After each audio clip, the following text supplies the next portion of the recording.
वर्तते। ज्ञान दर्शन दान लाभ भोगो भोग वीर्याणि च ज्ञान दर्शन लब्धश्चतुस्त्री त्रिपंच भेदा सम्यक्त चारित्र संयमाश्च गति कसाय लिंग मिथ्या दर्शना ज्ञाना संहिता सिद्ध लेशास चतुश्चतुस्त्रयी कई कई कैक षट भेदा जीवावत्त वाणी च उपयोगो लक्षणम सावरः पृथिव्यप्तेजो वायु वनस्पतयः स्थावरः द्विन्द्रियदयस्त्रशः पंचेन्द्रियाणि द्विविधानि निवृत्तकरणे दिव्येन्द्रियं लब्धोपयोगे भावेन्द्रियं स्पर्शन रसन घ्राण चक्षु श्रोत्राणि स्पर्श रस गंध वर्ण शब्दास्तदर्था शुद्ध मनेन्द्रियस वनस्पत्या अंताना मेकम धानी संगिना शामनस्का विग्रह गतो कर्म यो अनुश्रेणी गति अविग्रह जीवश विग्रहवती च संसारिणा प्राक चतुर्भ्य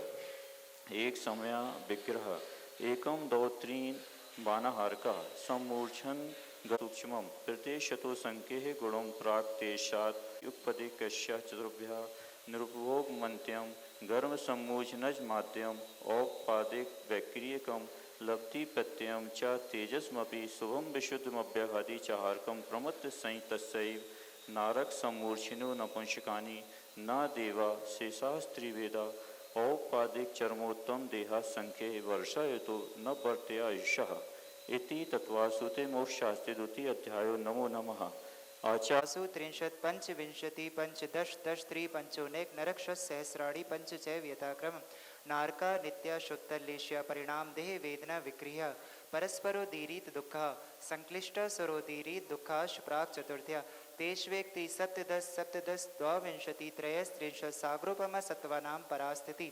जम्बूद्वीप लवणुदादय शुभनामानो द्वीप समुद्रः द्विर्विष्कंभः पूर्व परिक्षेपणो वलयाकृत्यः तन्मध्ये मेरु नाभिर्वृत्तो योजनशस्सहस्र विष्कंभो जम्बूद्वीपः भरत हेमवत हरि विधे रम्य खैरण्यवतैरावत वर्षा क्षेत्राणि तद्विभाजिनः पूर्वपरायता हेमवन महाहेमवन निषद नील रुक्मी शिखरणो वर्षधर पर्वतः हेमार्जुन तपनीय वैडूर्य रजत हेममयः मणि विचित्र पार्श्वा उपरि मूले च तुल्य विस्तारः पद्म महापद्म तिगिंच केसरी महापुंडरिक पुंडरिका हृदयास्तेषामुपरि प्रथमो योजन सहस्रायामस्तदर्ध विष्कंभो हृदयः 10 योजनावभागाः तन्मध्ये योजनं पुष्करं तद्विगुण द्विगुणा हृदय पुष्कराणि च तन्निवासिन्यो दिव्या श्री धृति कीर्ति बुद्धि लक्ष्म्य पल्युपमस्थित्य ससामानिक परिषत्कः गंगा सिंधु रोहि द्रोहि तास्या हरित धरी कांता सीता सीतोदा नारी नरकांता सुवर्ण रूपिकूला रक्ता रक्तरुक्तोदा सरितस्तन्मध्यगः द्वयोर्द्वयोः पूर्वः पूर्वगः शेषास्त्वपरगः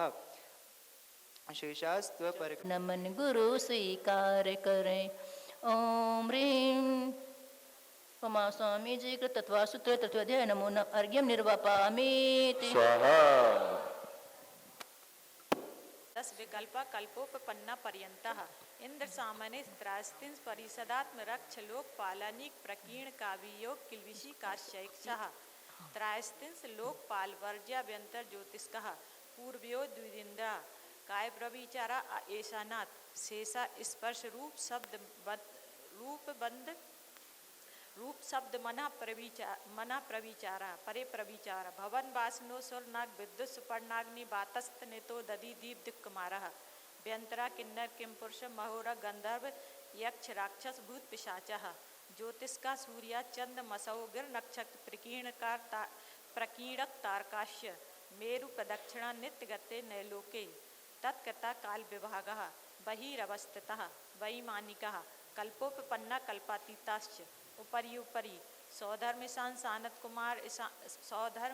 सानत कुमार महेंद्र ब्रह्मोत्तर लांतव कापिष्ट शुक्र महाशुक्र सतार सहस्रारेश्वनत प्राणतियो राणाच्युत्यो नवेशु ग्रवेकेशु विजय वैजयंत जयंत पराजितेषु सर्वार्थ सिद्धौचा स्थिति प्रभा सुख दुति लेश्या विशुद्धिन्द्रिया वधि विषय तोदिकः गति सरी परिग्रहाभिमानितो हीनः पीत पद्म शुक्ल लेश्या द्वित्रिशेषेषु प्राग्रवे केभ्यः कल्पः ब्रह्मलोकालया लोकान्तिकः सारस्वतादित्यवर्ण्यरुण्य गर्द तोय तुष्टा व्यावादरिष्टाश्च विजयाद्विषि द्विचर्मः औपपादिक मनुष्येभ्यः शेषास्त्रियज्ञयोन्यः स्थिति रसुर नाग सुपर्ण दीप शेषाणाम सागरोपम त्रिपल्य मार्दहीनमितः सौधर्म शानयो सागरोपमेधिके सानत कुमार महेंद्रो सप्त त्रिसप्त नवेकादश त्रयोदश पंचदश अवीरधिकानि तु आर्णाच्युत दूर्ध में कैकैन नवेषु ग्रवेकेषु विजयादिषु सर्वार्थ सिद्धौ च अपरा पल्योपमम् अधिकं परतः परतः पूर्वा पूर्वानन्तरः नारकाणां च द्वितीयादिषु 10 सहस्राणि प्रथमायां भवनेषु च व्यन्तराणां च परापल्योपमम् अधिकं ज्योतिष्काणां च तदष्टभागोपरः लौकांतिका नामष्टो सागरोपमाणि सर्वेषाम् इति तत्वासु चतुर्थाय नमो नमः। उमा स्वामी महाराज की जय। ऊर्ध्वलोक में देव विमानों में जिन बिंबों की अनुपम मूर्त जिन रवि का उमा स्वामी ने वर्णन करके स्वर्ग धरा पर ले आए। शौच धर्म का पालन करने हम गुरु चरणों में आए। ओम ह्रीं श्री उमा स्वामी कृत्वा सूत्रे चतुर्थोऽध्याय अर्घ्यं निर्वापयामीति। स्वाहा। पंचान्य रूपाणि रूपिणः पुद्गला आकाशादिक द्रव्याणि निष्क्रियाणि च असंख्य प्रदेश धर्म धर्मैक जीवानां संख्या आकाशस्यानंतर संख्या पुद्गलानां नानो लोकाकाशे वगा धर्मधर्म्यो कृत्स्ने एक प्रदेशादिषु भाज्या पुद्गलानां असंख्य भागादिषु जीवानां प्रदेश समाहार विसर्पाभ्यां प्रदीपवत गति स्थित्युपग्रहु धर्मधर्म्योरुपकार आकाशस्य वगः शरीर वाङ्मना प्राणापाना पुद्गलानां सुख दुख जीवित मरणोपग्रहाश्च परस्परोपग्रहो जीवानां वर्तना परिणाम क्रिया परत्वे च कालस्य स्पर्श रस गंध वर्णवंता पुद्गला शब्द बंध सौक्ष्म स्थल संस्थान भेद तमच्छाया तपोद्योतवन्तश्च अड्वा स्कंदाश्च भेद संगतेभ्य उत्पद्यन्ते भेदादणु भेद संगताभ्यां चाक्षुषा सद्द्रव लक्षणम उत्पाद व्यय द्रव विक्तम सत् तद्भावाभ्यम नित्यम अर्पितन अर्पित सिद्धे स्निग्ध रुक्षत्वाद बंधा ना जगन्य गुणानां गुण साम्य सदृशानां द्वैधिकादि गुणानां तु बंधेदिकौ पारिणामिकौ च गुणपर्ययवद् द्रव्यं कालश्च सोनंत सम्यः द्रव्याशया निर्गुणा गुणा तद्भावा परिणामः इति तत्त्वार्थसूत्रे मोक्षशास्त्रे पंचमोऽध्याय। नमो नमः। आचार्य पुष्पदंत महाराज की जय।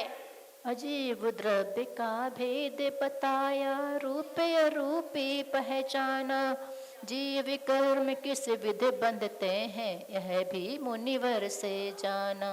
उमा स्वामी मुनिवर ने भवि को विधि बंधन को समझाया सत्य तथ्य को पाने गुरुवर आप शरण में हूँ आया। ओम ह्रीं उमा स्वामी कृत्वा सूत्रे पंचमोऽध्याय अर्घ्यं निर्वापयामीति। शुभ शुभ पुण्यस्य शुभ पापस्य स कषाय कषायो सांपराई केर्यापत्यो इंद्रिय कषाय वृत्त क्रिया पंच चतु पंच पंचविंशति संख्या पूर्वस्य भेदा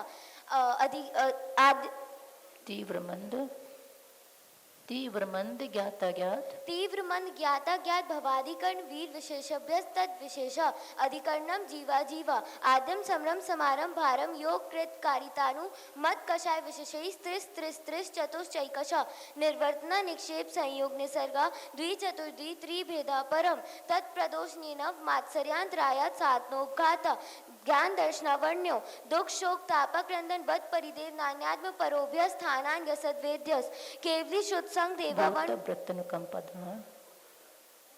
भूत वृत्त्यनुकंपादान सराग संयमादि योगा शांति शौचमिति सद्विद्यस केवली शुद्ध संग धर्म देवा वन वादो दर्शन मोहस्य कषायो द्याति परिणामास चारित्र मोहस्य बहव रंभ परिग्रहत्वम नारकस्यायुष माया तैर गयोनस्य अल्पारम परिग्रहत्वम मानुष्यस स्वभाव मार्दवम च निशील व्रतत्वम च सर्वेषां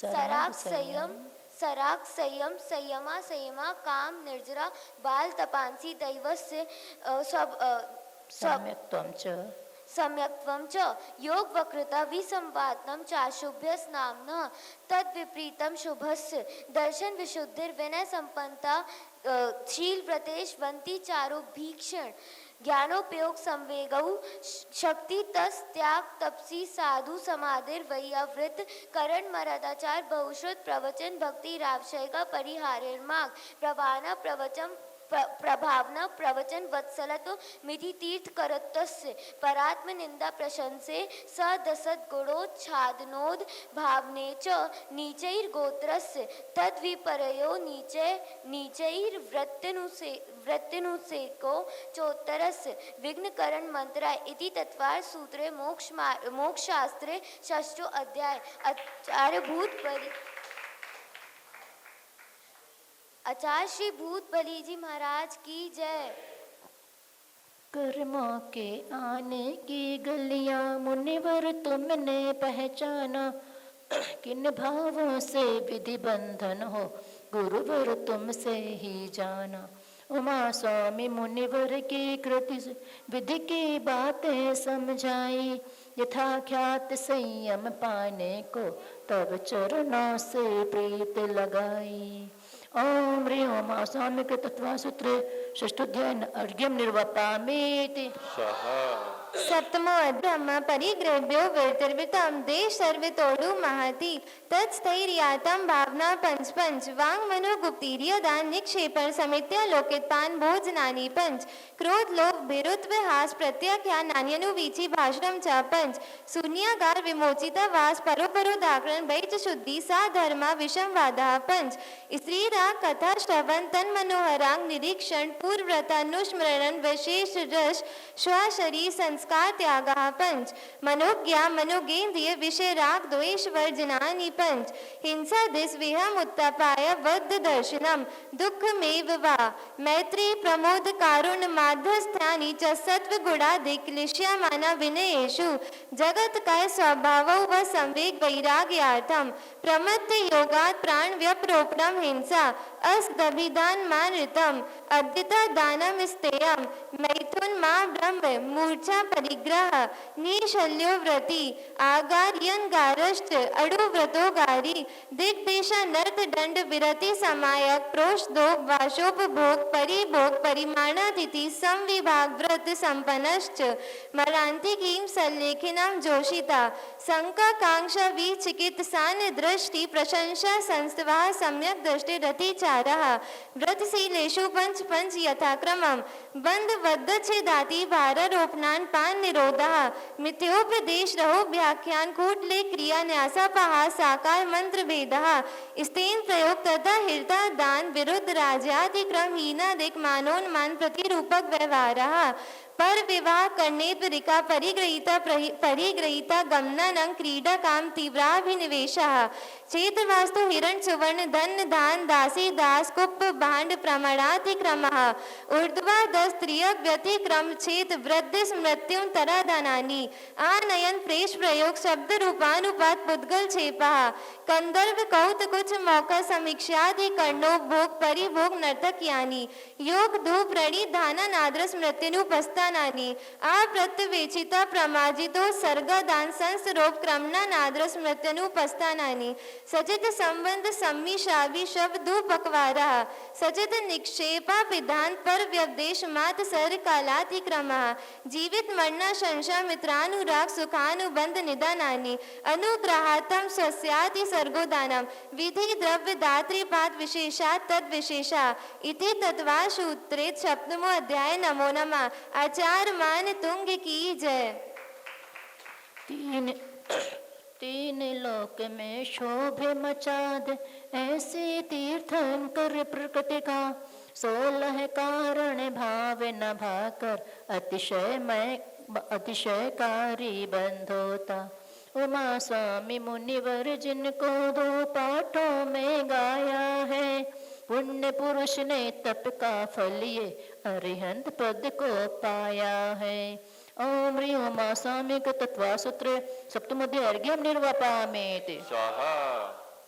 मिथ्या दर्शनाविरति प्रमाद कषाय योग बंध हेत्वः स कषायत्वात् जीवः कर्मणो योग्यान् पुद्गला नादत्ते स बंधः प्रकृति स्थिति अनुभव प्रदेशास् तद्विद्धय आद्यो ज्ञान दर्शना वर्ण वेदनीय मोनी यायोर्नाम गोत्रांतरायः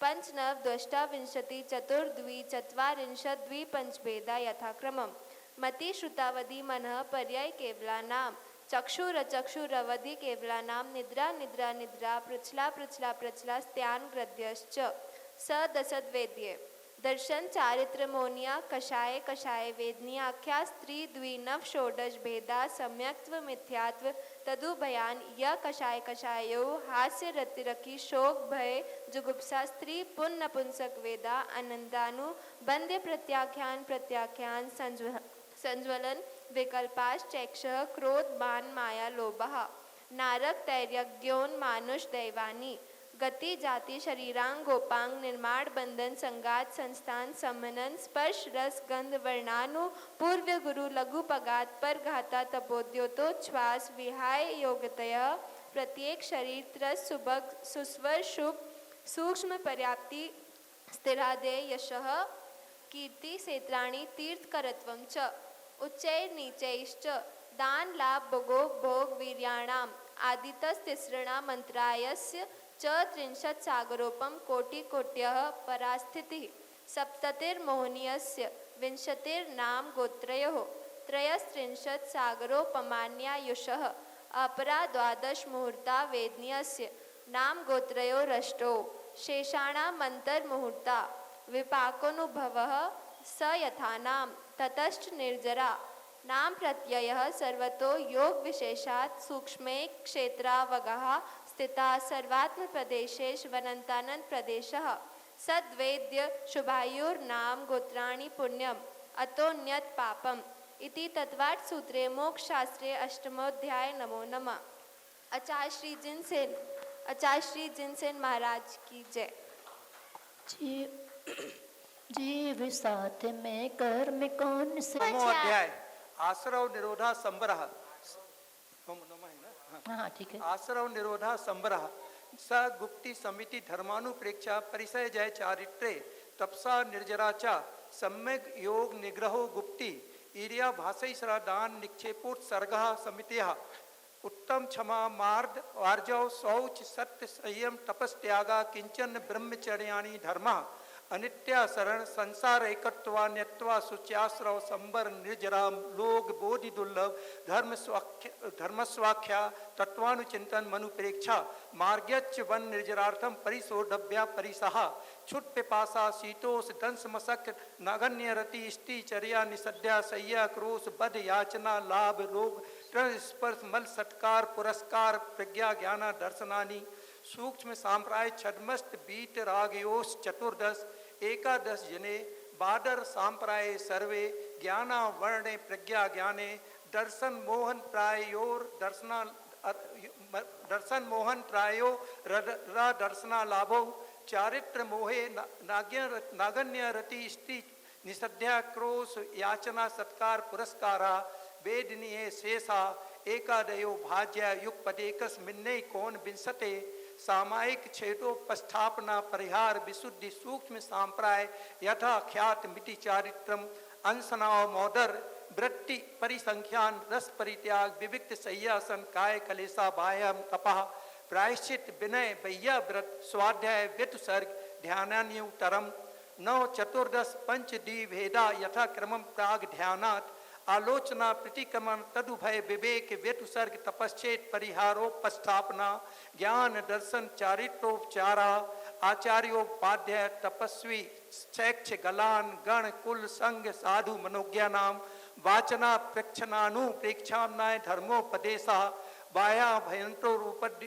बाह्यभ्यंतरोपध्यो उत्तम संहन नशैकाग्र चिंता निरोधो ध्यान मांत मुहूर्तार्थ आर्त रौद्र धर्म शुक्लानि परे मोक्षेतु आर्त ममोन्नोग्यस संप्रयोगे दत्प्रयोगाय स्मृति समन्वाहारा विपरीतम मनोज्ञस वेदना याश निरानाम च तद व्रत देश व्रत प्रमत संहिता नाम हिंसा नत स्टे विषय संरक्षण व्यो रौद्र मविरत देश व्रत्यो आज्ञा पाए विपाक संस्थान विचयाय धर्म्यम शुक्ले चाद्य पूर्व विधा परे केवलिना पृथक त्वैकत वितर्क सूक्ष्म क्रिया प्रतिपाति व्युपरत क्रिया निवर्तिनी त्रिएक योग काय योगा नाम एकाश्रये सवितर्क विचारे पूर्वे अविचारम द्वितीयम वितर्कः सुतम विचारोर्थ व्यंजन योग संक्रांति सम्यक दृष्टि श्रावक वृत्तानंत वियोजक दर्शन मोह छप कोप समकोप शांत मोह छपक क्षीण मोह जिना क्रमशो संख्ये गुण निजरा पुलाक बकुश कुशील निर्ग्रंथ स्नातका निर्ग्रंथा संयम श्रुत प्रीति सेवना तीर्थ लिंग लेस्योपाद स्थान विकल्पता साध्या इति तत्वार्थ सूत्रे मोक्ष शास्त्रे 9वां अध्याय। नमो नमः। आचार्य श्री शुभचंद जी की जय।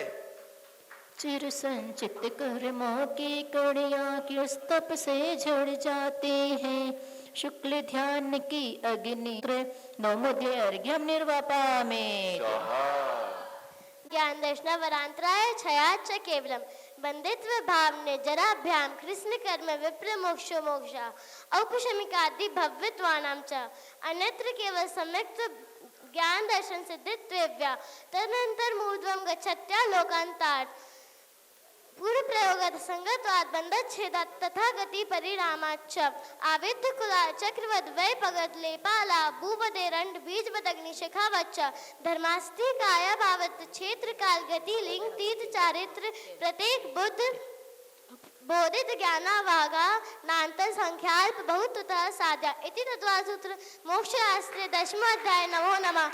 आचार्य पूज्य सागर जी महामुनि राज की जय।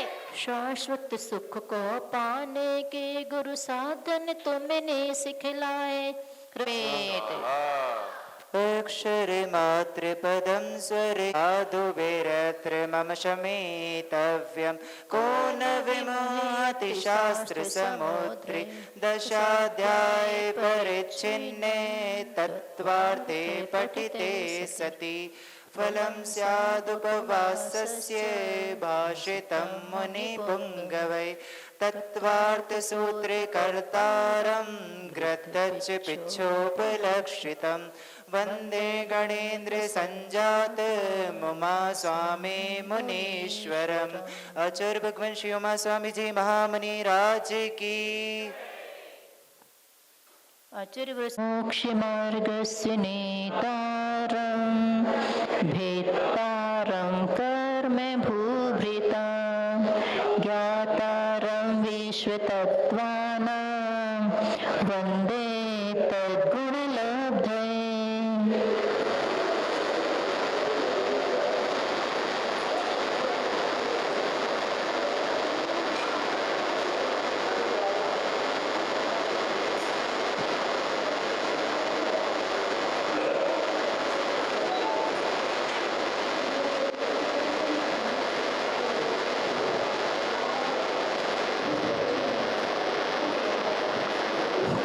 पंच परमेष्ठी भगवंतों की मूल लक्ष्य चिंतामणि पार्श्वनाथ भगवान की वर्तमान शासन श्री महावीर भगवान की समाधिवक परमकारी परम पूज्य आचार्य भगवान श्री विद्यासागर जी महामुनि राज की गुणाम ऋषि ज्ञान सागर जी महामुनि राज की 3 कोटि वचों की वंदनीय अंक श्री गुरुमती माता जी की उत्तम क्षमा धर्म की वंदनीय आर्यकरत्मा चिंतनमती माता जी की समस्त आर्यका संघ की। अभी आपने तत्ववाद सूत्र का वाचन सुना और ऐसे तत्ववाद सूत्र के बारे में और व्याख्यान आप कई वर्षों से सुनते चले आए होंगे। कई बार इन तत्ववाद सूत्रों के अर्थों को भी सुना होगा, फिर भी उनके अर्थ आपके दिमाग में हो सकता अभी भी ना बैठे हों। एक बार पुनः अपन जिस तत्ववाद सूत्र में 10 अध्याय हैं, पहले से चौथे अध्याय तक तो जीव तत्व का वर्णन है, 5वें अध्याय में अजीव तत्व का वर्णन है, 6वें और 7वें अध्याय में शुभ और अशुभ आश्रय तत्व का वर्णन है, 8वें अध्याय में बंध तत्व का, 9वें अध्याय में संवर और निर्जरा तत्व का और 10वें अध्याय में मोक्ष तत्व का वर्णन है। इस प्रकार ये 10वें अध्याय में 7 तत्वों को बांटकर आचार्य उमा स्वामी जी महाराज जी ने पर प्रेरणा से दयात नाम का एक श्रावक था जिसके यहाँ मुनिराज आहार करने के लिए आए थे।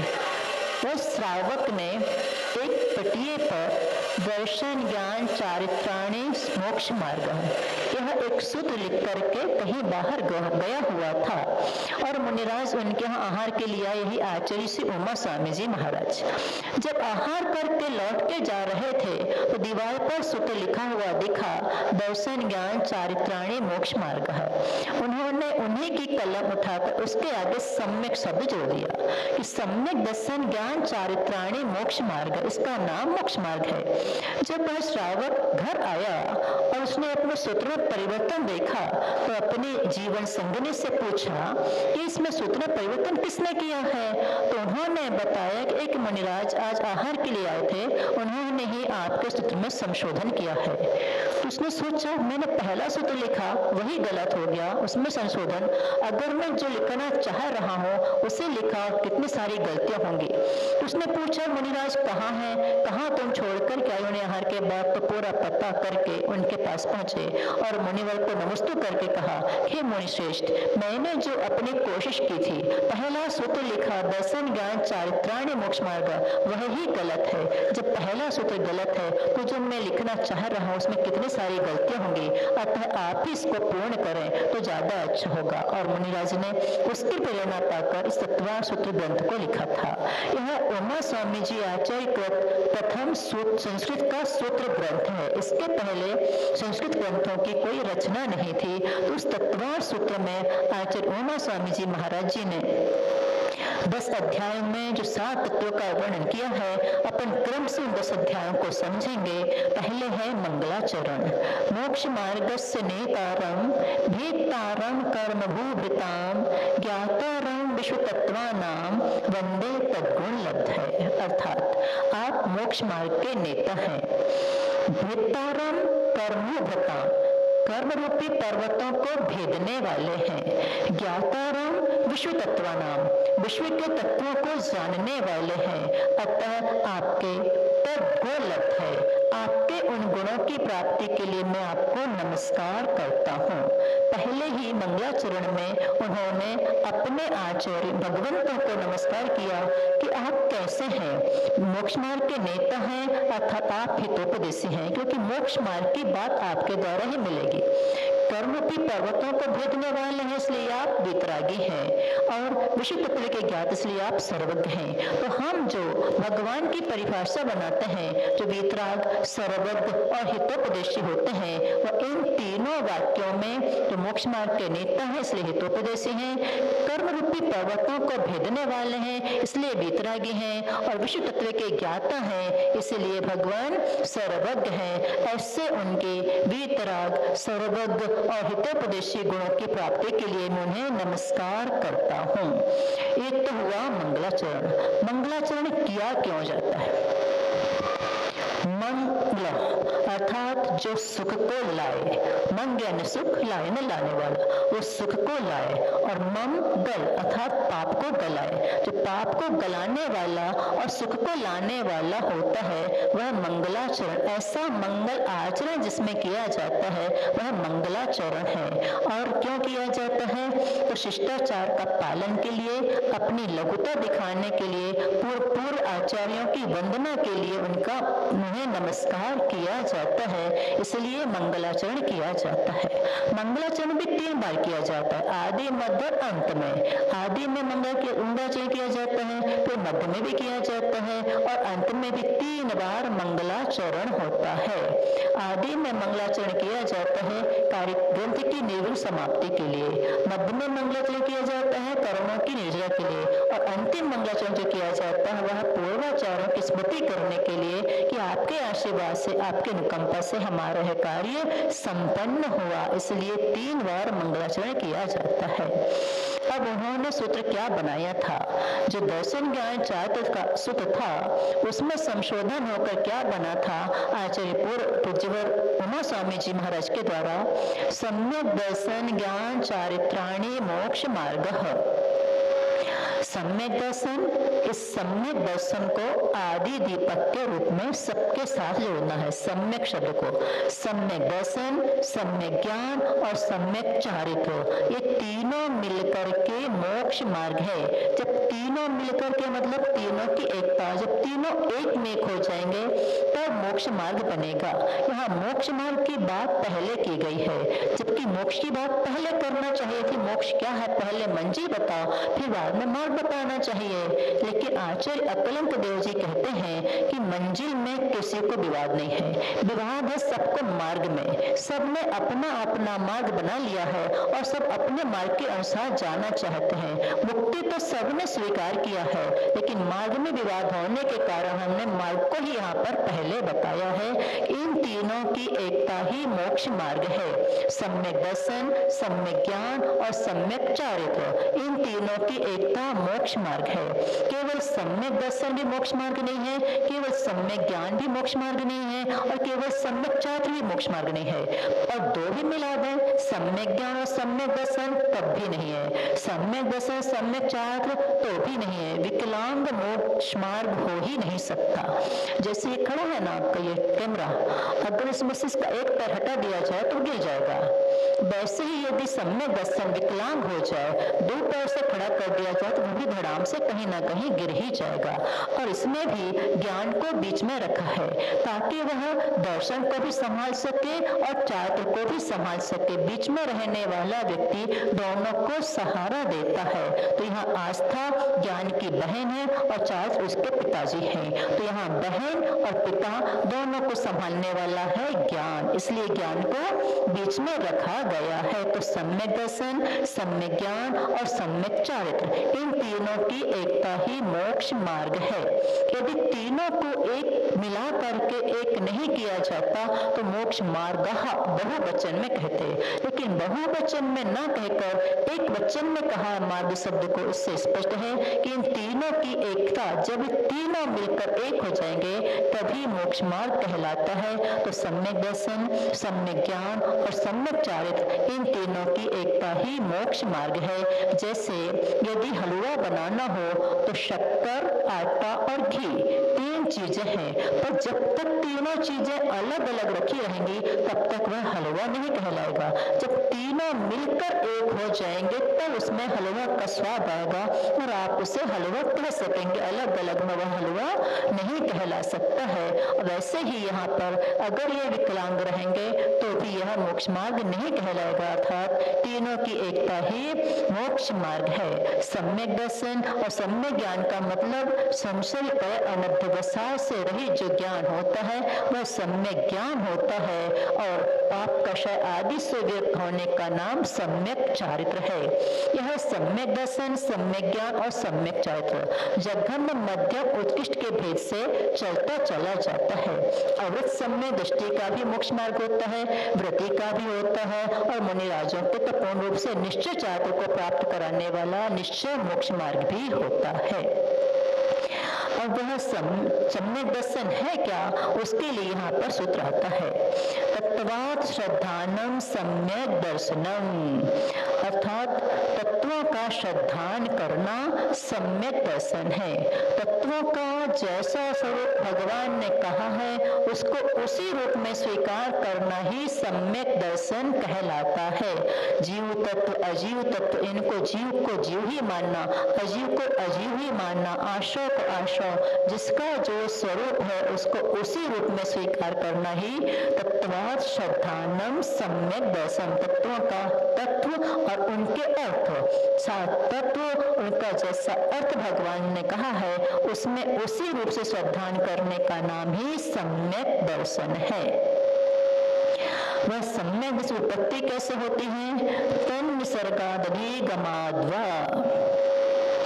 तत् अर्थात वह वही यानी सम्यक दर्शन। निसर्गात अधिगमात वा, निसर्ग यानी स्वभाव से, अधिगम यानी पर के उपदेश से, दोनों प्रकार से सम्यक दर्शन की उत्पत्ति होती है। निसर्गज यानी बाह्य में किसी प्रकार का कोई निमित्त नहीं मिलने पर भी जिसे अपने आत्मा की प्रतीति हो जाए, स्वरूप का ज्ञान हो जाए, वह निसर्गज सम्यक दर्शन कहलाता है। और परोपदेश से होने वाला अधिगम सम्यक दर्शन कहलाता है। कोई भी निमित्त 10 प्रकार के सम्यक दर्शन है, उनमें मार्ग सम्यक, बीज सम्यक, आज्ञा सम्यक, उपदेश सम्यक, सारे सम्यकों में से किसी को भी देखकर बिना उपदेश के ही कभी प्राप्त हो जाएगा। उपदेश मतलब निमित्त मिलने पर जो श्रद्धान पैदा होता है उसका नाम अधिगमज सम्यक दर्शन है। जो स्वयंभू रमण समुद्र में समोचन महामत्स्य जो रहते हैं उनको निसर्ग सम्यक दर्शन ही होता है, क्योंकि वहाँ समझाने बुझाने वाला कोई जाने वाला नहीं है, तो वहाँ पर उनको निसर्ग सम्यक दर्शन की प्राप्ति होती है। और यहाँ पर निसर्गज और अधिगमज दोनों प्रकार के सम्यक दर्शन होते हैं कर्म भूमि और भोग भूमि में। अब कहा था तत्वों का श्रद्धान करने का नाम सम्यक दर्शन है। तो 7 तत्व कौन कौन से हैं उनका नाम बताते हैं। जीवा जीवाश्रय बंध संवर निर्जरा मोक्षाश तत्वम। जीव, अजीव, आश्रय, बंध, संवर, निर्जरा और मोक्ष, ये 7 तत्व है। जीव किसे कहते हैं? जिसमें चेतना पाई जाती है उसे जीव कहते हैं, अथवा जो ज्ञान और दर्शन से सहित होता है उसे जीव कहते हैं। जिसमें चेतना नहीं होती उसे अजीव कहते हैं। आश्रय अर्थात कर्मों के आने के द्वार को आश्रय कहते हैं। बंध कर्मों का आकर आप प्रदेशों में मिल जाना, एक में खो जाना, दूध पानी की भांति, उसे कहते हैं बंध। संवर यानी आश्रय को रोक देने का नाम संवर है। आश्रय के जितने भी द्वार हैं, जितने भी छिद्र हैं, उनको रोक देने का नाम संवर है। निर्जरा कर्मों का एकदृष्ट क्षय हो जाने को निर्जरा कहते हैं, और पूर्ण रूप से कर्मों का क्षय हो जाना मोक्ष कहलाता है। जैसे मान लो ये कमरा है, इस कमरे में हम सब बैठे हुए हैं, तो हम जीव, कमरा, अजीव, 2 तत्व हो गए, जीव और अजीव। अब बाहर जो दरवाजा है, सतह है, वहां से सबका आना हो रहा है, वो है आश्रय। आकर पुरुष आकर पुरुष वर्ग में, महिला आकर महिला वर्ग में शामिल होकर के बैठ जाते हैं, वो हो गया बंद। आकर आत्म प्रदेशों में मिल जाना बंद कहलाता है। ठीक है संवर। अब दरवाजे को बंद कर देना, हमारे सीट फुल हो गए, कोई नहीं आ सकता, हाँ, तो वो हो गया संवर। आना रोक देना संवर। फिर समय हो चुका, यहाँ से खाली करना शुरू करवा देना, हो जाएगी निर्जरा, और पूरा हल्का खाली हो जाना है मोक्ष। ये बाह्य में, लेकिन अंतरंग में कर्मों को समझाने की केवल प्रक्रिया है कि ऐसे कर्म आते हैं, परंतु कर्म आत्मा जीव है, कर्म अजीव है, कर्मों का आना आश्रय है, आप मिल जाना बंध है, कर्मों का आना रुक जाना संवर है, कर्मों का इच्छा जाना निर्जरा है, और पूर्ण इच्छा जाने का नाम मोक्ष होता है। समझने में तो बहुत आसान है, लेकिन जब आचरण में आ जाए तभी मुक्ति की प्राप्ति हो पाएगी। इसलिए 17 सूत्रों को पढ़ करके आप प्रतिदिन एक उपवास का फल प्राप्त कर सकते हैं, जिससे कर्मों की निर्जरा होती चली जाती है। अब तत्व और रत्नत्रय के व्यवहार ज्ञान का कारण। नाम स्थापना द्रव्य भावतस्तन्यासः। नाम, स्थापना, द्रव्य और भाव, ये 4 प्रकार के न्यास अर्थात निक्षेप, उन तत्वों को और रत्नत्रय में सम्यक दर्शन, सम्यक ज्ञान, सम्यक चात्र को जानने के उपाय हैं। नाम निक्षेप, स्थापना निक्षेप, द्रव्य निक्षेप और भाव निक्षेप। न्यास यानी रखना, निक्षेप जो मतलब है उसका अर्थ होता है रखना या निक्षेप। तो नाम निक्षेप किसी का भी मतलब उनके गुणों की अपेक्षा किए बिना उनका वह नाम रख देना केवल नाम निक्षेप कहलाता है। जैसे आदि, आगम, महावीर, वर्धमान, सारे नाम रख देते हैं, वो तीर्थंकर नहीं हो गए नाम मात्र से, लेकिन गुणों की अपेक्षा किए बिना जो किसी का नाम रख देना केवल संज्ञा कहलाती, उसे कहते हैं नाम निक्षेप। स्थापना निक्षेप अर्थात उनके गुणों की तद्गुण सादृश्य और विसदृश्य दो प्रकार की स्थापना होती है। सादृश्य स्थापना का मतलब जैसे हमने जिन बिंबों को स्थापित किया, ये सादृश्य स्थापना निक्षेप कहलाता। भगवान का स्वरूप ऐसा होता है, ऐसी उनकी प्रतिमाएं होती हैं, वह बना करके उनके बिंबों को स्थापित करके उनकी पूजा करना, ये स्थापना निक्षेप है, सादृश्य स्थापना निक्षेप। बहुत सारे मंदिरों में क्षेत्रपाल वगैरह की मूर्तियां होती है, ऐसा गोल गोल सा बना रहता है बिना मूर्ति के आकार का, कुछ भी ऐसे निकले थे ना, जाले से निकले रहते, वो सब असदृश्य असादृश्य स्थापना निक्षेप कहलाता है। उसमें जो स्थापना करके मान्यता मान ली जाती है उसका नाम स्थापना निक्षेप है।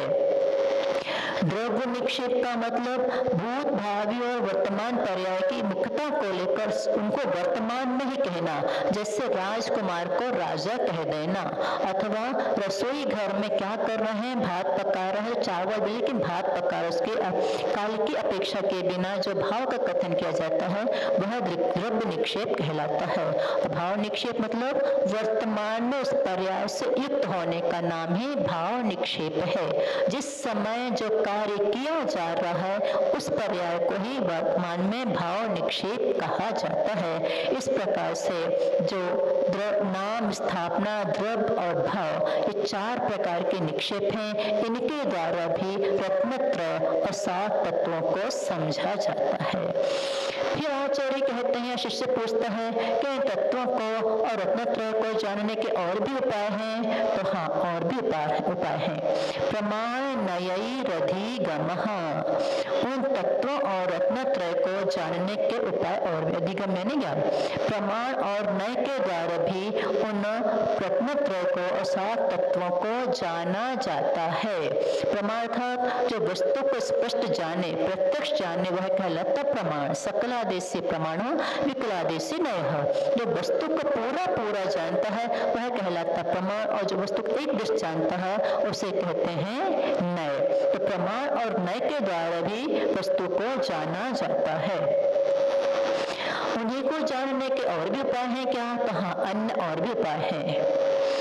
निर्देश स्वामित्व साधनाधिकरण स्थिति विधानतः, निर्देश, स्वामित्व, साधन, अधिकरण, स्थिति और विधान, ये 6 कारण और भी हैं जो उन 7 तत्वों को और रत्नत्रय को जनाने वाले हैं। निर्देश का मतलब होता है कथन करना। वस्तु जो है, मतलब किसी भी वस्तु का कथन करने का नाम होता है निर्देश। स्वामित्व यानी जैसे सम्यक दर्शन है, सम्यक दर्शन का कथन करना निर्देश। सम्यक दर्शन के स्वामी कौन है? चारों गतियों के जीव सम्यक दर्शन के स्वामी हैं। साधन क्या है? किसके द्वारा वह प्राप्त होता है, वह साधन कहलाता है। अधिकरण क्या है, यानी कहाँ उत्पन्न होता है? तो आत्मा में ही उत्पन्न होता है, उसका अधिकरण। सम्यक दर्शन आत्मा में ही उत्पन्न होता है, जड़ पदार्थों में नहीं, वह अधिकरण है। उसकी स्थिति क्या है?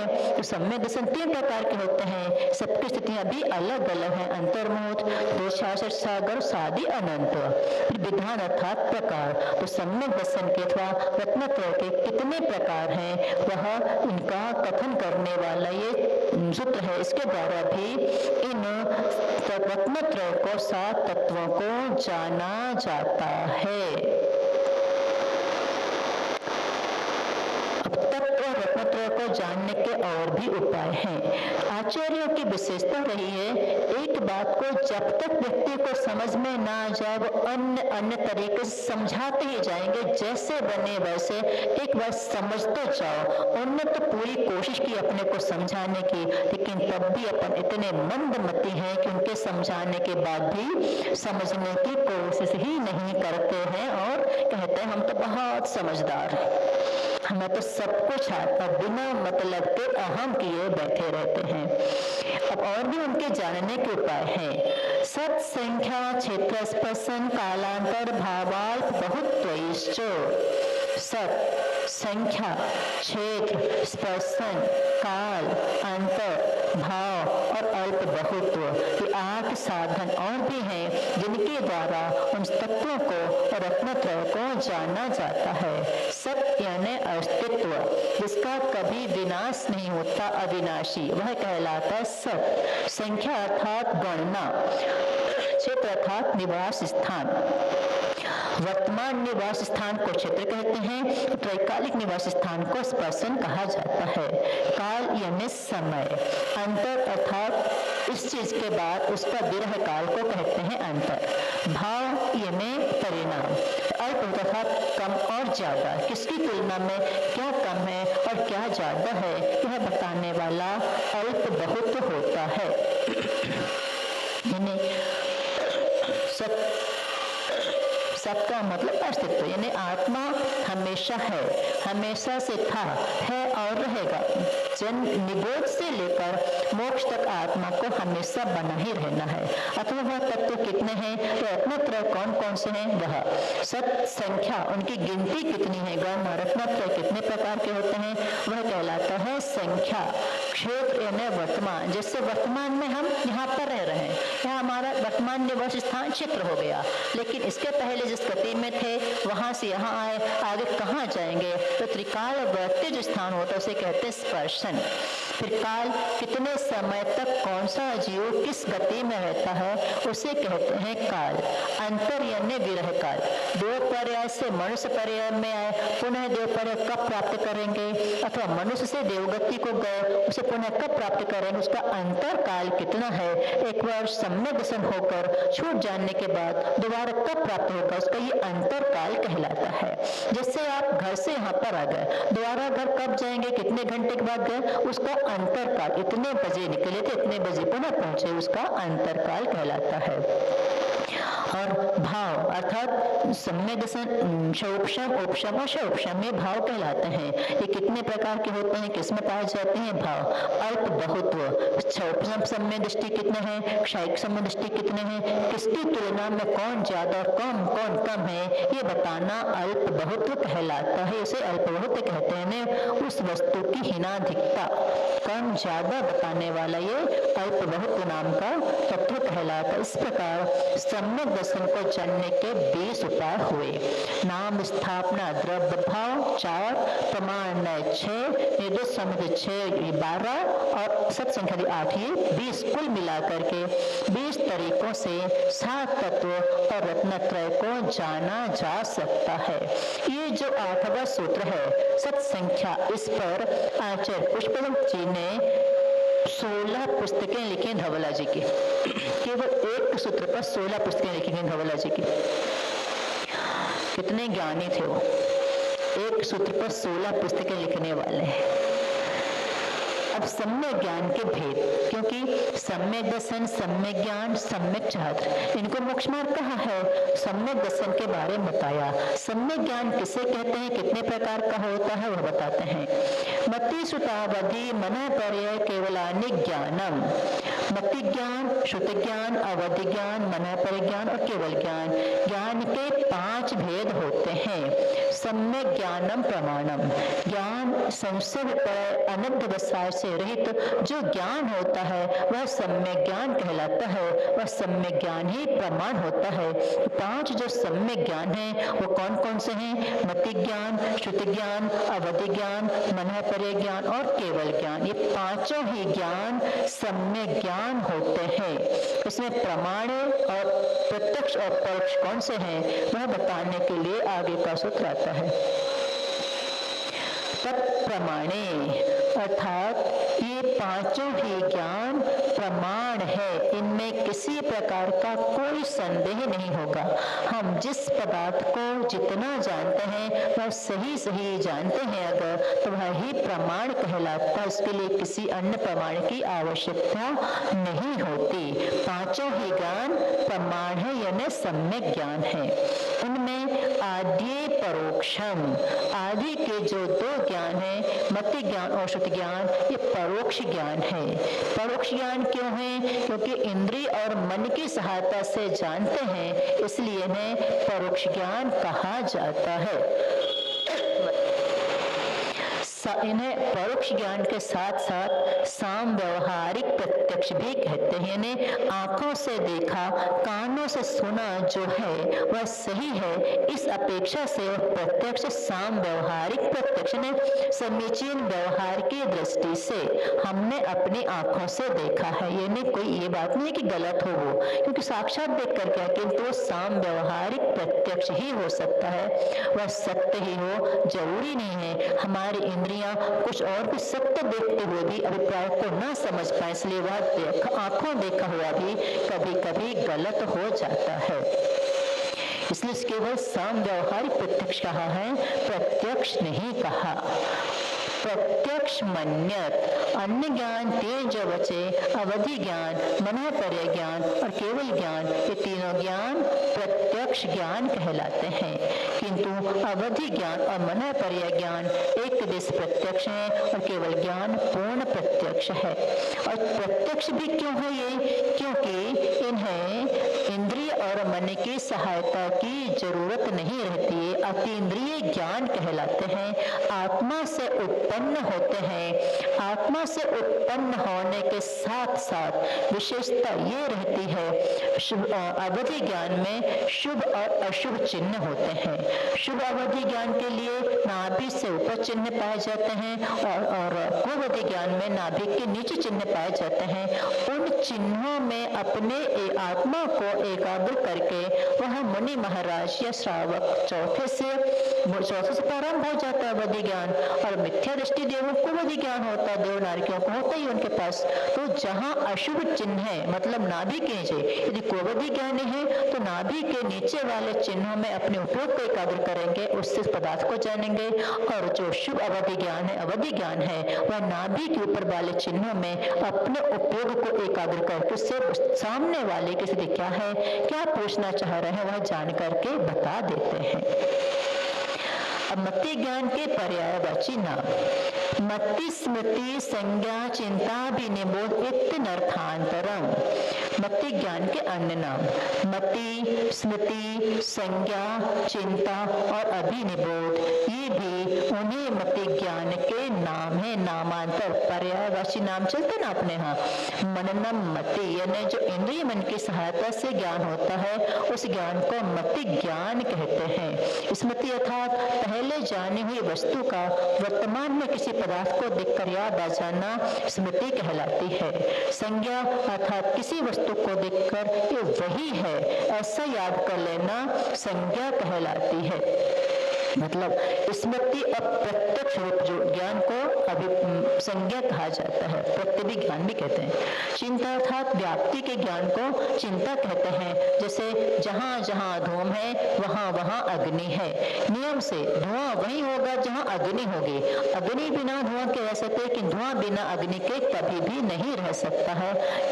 यह चिंता कहलाता। तर्क अभिनिबोध अर्थात साधन से साध्य के ज्ञान को अभिनिबोध कहते हैं, अनुमान लगाना, ये अभिनिबोध कहलाता है। इसका दूसरा नाम अभिनिबोध भी कहलाता है। तो मति ज्ञान के ही नामांतर हैं मति, स्मृति, संज्ञा, चिंता और अभिनिबोध। इति अनर्थांतर, ये सब अनर्थांतर अर्थात इनके कोई दूसरे अर्थ नहीं, अर्थांतर है लेकिन नामांतर कहलाते हैं। ये मति ज्ञान की उत्पत्ति के कारण तदिन्द्रियान इंद्रिय निमित्तम, वह मति ज्ञान इंद्रिय और अनिंद्रिय के निमित्त से उत्पन्न होता है। इंद्रिय अनिंद्रिय का मतलब पांच इंद्रिय और अनिंद्रिय मन, इनके निमित्त से उत्पन्न होने वाला ज्ञान मति ज्ञान कहलाता है। उसके कितने भेद हैं? अवग्रहेहा वाय धारणा, मति ज्ञान के चार भेद हैं। अवग्रह, इहा, अवाय और धारणा। इन्हें सन्निपात, वस्तु और वस्तु देखने वाला जो है उसका दर्शन अवलोकन, सामान्य अवलोकन को कहते हैं अवग्रह। उसके प्रति जानने की जिज्ञासा होना कहलाता है इहा। उसकी निर्णय हो जाने का नाम है अवाय, और कालांतर में नहीं भूलने का नाम है धारणा। अवग्रह, इहा, अवाय और धारणा मतलब कुछ एक झलक दिखाई दी, सामने से कुछ निकला सफेद, ये तो हो गया अवग्रह। अब वो सामने से निकला क्या है, बगुला है या पताका है या किसी की छाया है, ये जो है वो हो गई जिज्ञासा। कोई दिखा तो है, क्या है, तो होना जानने की इच्छा हो जाना, वह कहलाती है इहा या जिज्ञासा। अब वह निर्णय हो जाना, नहीं यह पताका ही है, बगुला नहीं, ध्वजा ही है, उसकी छाया दिखाई दी, यह होता है अवाय। और कालांतर में से नहीं भूलना, जब भी देखे वह वैसे याद आ जाए, उसका नाम है धारणा। ये अवगमति ज्ञान के 4 भेद हैं, इनके और आगे भेद होते जाएंगे, बताएंगे कैसे भेद होते। 336 भेद होते हैं, आगे आ रहा है। अवग्रह आदि के विषय पदार्थ बहु बहुविध क्षिप्रानिशिता मुक्त ध्रुवाणाम सेत्राणाम। बहुविध क्षिप्र, अनिश्चित, अनुक्त और ध्रुव स इतराणाम, इनसे इतर। तो बहु उल्टा हो जाएगा, तो एक बहुविध था एक विध, क्षिप्र का अक्षिप्र, अनिश्चित का निश्चित, अनुक्त का उक्त और ध्रुव का अध्रुव।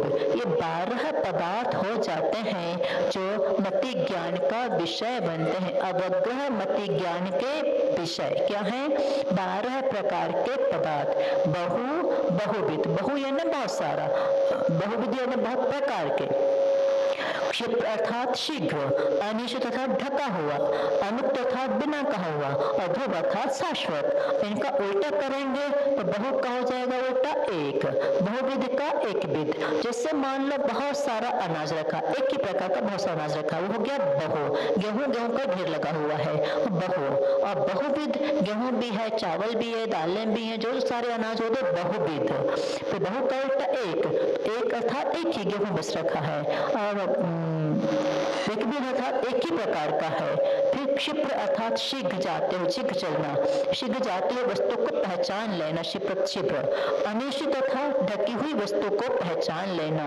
अनुक्त अर्थात बिना कहे हुए ही पदार्थों का ज्ञान हो जाना, एक्शन देख करके समझ जाते हैं ना सारी बातों को, या कुछ छाया देख कर जो पहचान जाते हैं कहलाता है अनुक्त। और ध्रुव अर्थात शाश्वत स्थिर पदार्थ। इनसे उल्टा एक विध, अक्षिप्र अर्थात धीरे धीरे जानना। कोई व्यक्ति की बुद्धि बहुत तेज होती है, एक बार बताओ समझ में आ जाता है। कोई बहुत मंद बुद्धि के होते हैं, बार बार समझाओ तब भी समझ में नहीं आता। तो क्षिप्र और अक्षिप्र, अनिश्चित और निश्चित। मान लो तालाब में हाथी नहा रहा है, अब हाथी कितनी सूंड दिखाई दे रही, बाकी पूरा ढका है, उस सूंड को देख करके अंदाज लगा लेना कि हाथी है, ये अनिश्चित ज्ञान। और कोई जानेगा जब पूरा निकल कर हाथी बाहर आ जाएगा तो उसे जानना ही निश्चित ज्ञान होता है। अनुक्त अर्थात इशारा मत से आंखों को देखकर, हाथों को देख करके समझ जाना, ये अनुक्त ज्ञान कहलाता है। उक्त मतलब कह करके जानने के बाद, समझाने के बाद समझ में आए, वह उक्त ज्ञान कहलाता है। और ध्रुव अर्थात स्थिर रहने वाला, शाश्वत, वह ध्रुव है जो बहुत काल तक जैसा था वैसा ही बना रहे, उसे कहते हैं ध्रुव। और जो बदल जाए, चंचल होता है, वह कहलाता है अध्रुव। इन पदार्थों को जानने वाला मति ज्ञान होता है। तो 12 प्रकार हो गए, अवग्रह, इहा, अवाय, धारणा, और ये बहु एक विध, ये जो है 6, और इनसे उल्टे 6, तो कुल मिलाकर 12 पदार्थ हुए। अब ये बहुविध आदि है क्या, अर्थस्व, अर्थ यानी पदार्थ। ये बहुविध आदि अर्थ यानी पदार्थ कहलाते हैं, ये सब पदार्थ ही है।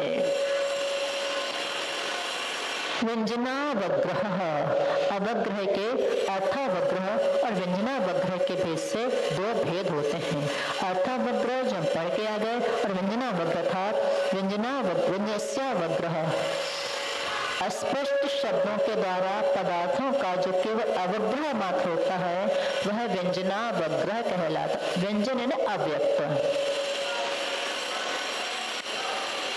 जैसे ये जो क ख ग घ ग है ना, अपने 16 स्वर और 58 जो 36 जो व्यंजन है, 33 जो व्यंजन है, ये व्यंजन का मतलब ये बिना स्वर के हैं।